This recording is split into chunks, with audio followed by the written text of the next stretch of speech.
Okay. So we're sitting here on the lounge on the floor. Here's my friend Lona. Hi. And Enrique, come. Can you see us? Yeah. Okay, I'm gonna pick up this thing a bit so that we can try and get everybody in. Come round. So this is your gathering audience in the Rainier area. Excellent. And soon there'll be a whole room full. Come in a bit. So Lona doesn't have long, but she wants to know who you are and what is epigenetics. Oh, excellent. Oh, well.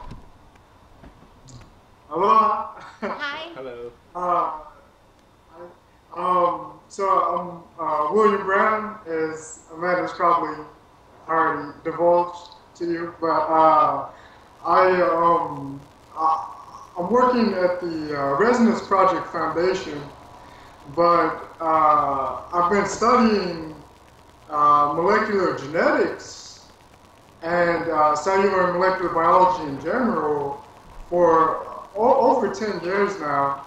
I've been doing research direct research on molecular genetics for 5 years, in numerous laboratories across the United States. But some of the research that I was doing was directly on epigenetics.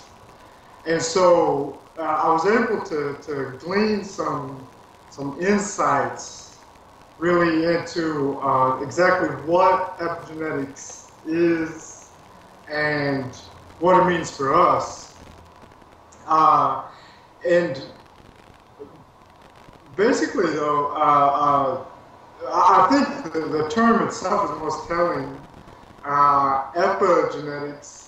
And so epi just means overlaying. And so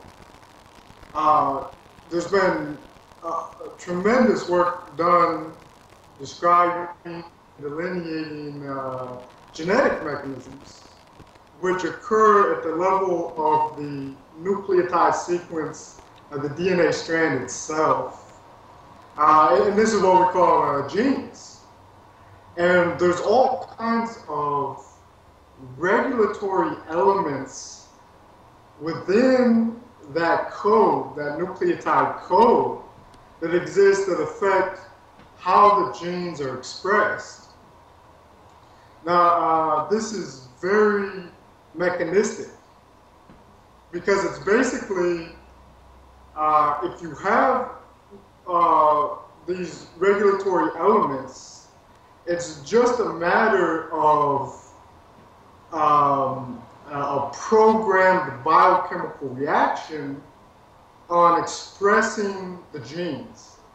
It's very mechanistic, very deterministic, almost as if you have these genes within your genome and they're going to be expressed no matter what, kind of just determined by these regulatory elements.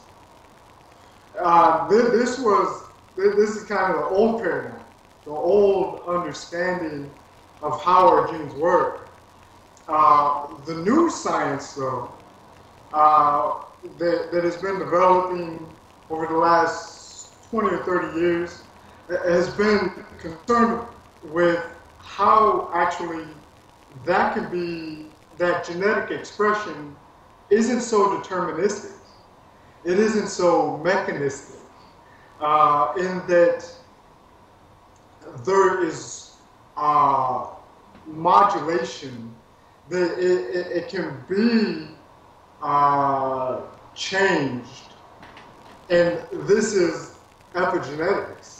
So it's not such that you have this gene and it's going to be expressed no matter what. That's just how it is. there's an entire hierarchy of extra dimensional layers of regulation, of how our genes are expressed. And so overlaying program of expression. And what's so, I think, neat for us is that these epigenetic regulatory levels are directly influenced by us. It is directly influenced by our thoughts, emotions, our environment. So it's actually, what it does is that it's not so dogmatic. They literally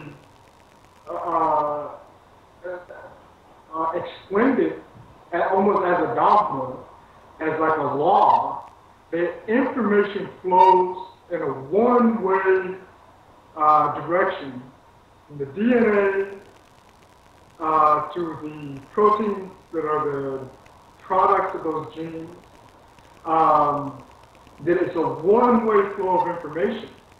And so that all of our behaviors, all of our proclivities,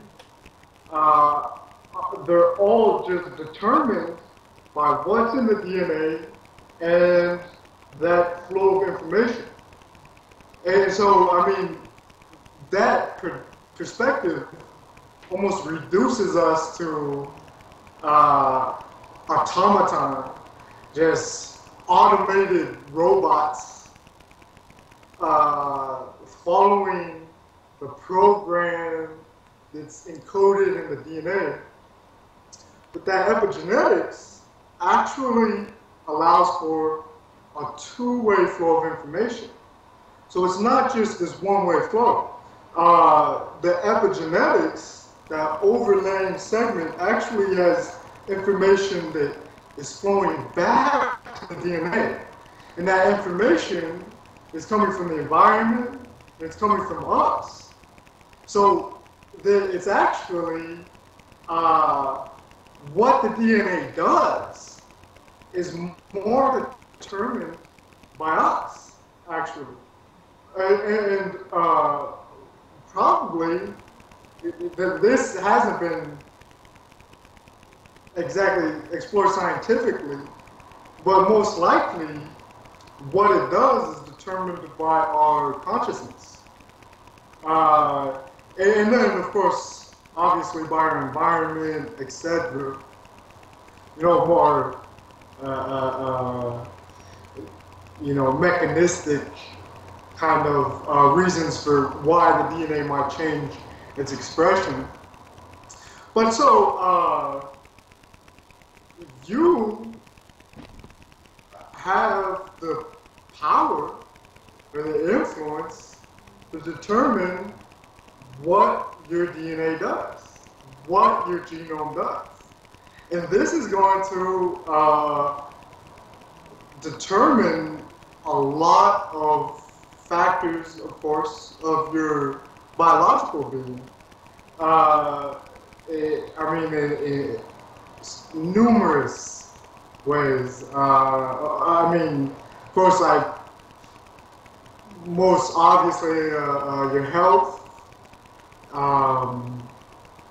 but then also, a lot of other aspects that you have direct influence over.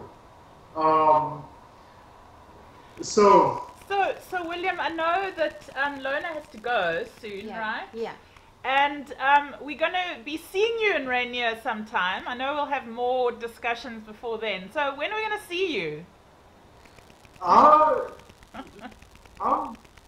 available. You give me a date, I'll be out there, Oh, cool. Okay, well, we'll start working on it.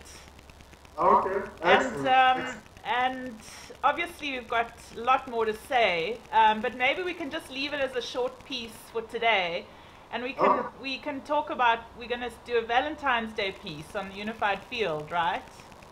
Yeah, when is Valentine's Day? It's in 2 days' time. Okay, okay. Excellent. Are you available? Yeah, I should be. Pretty much, loosely speaking, I'm available almost any time. But something can like come up, you know, so I can't guarantee my availability, but you know, we can plan on it. Okay, great. Well, let's just say goodbye for now, and I'll let Lona go, and then we can chat about the following session. Excellent, excellent. All right. It was so And nice to meet you. also, we can talk about a time that you can come out here. Yeah, I'd love to do that. Excellent, I'm awesome. sure there's a lot of people who'd love to learn epigenetics. I know Lona wants to, and swim with dolphins and do lots of things like that. So. Well, so you know, I was with the Sirius Institute, as who I was swimming with the dolphins with, and it's this brilliant scientist. I mean, he's amazing. It's Dr. Michael Heisen.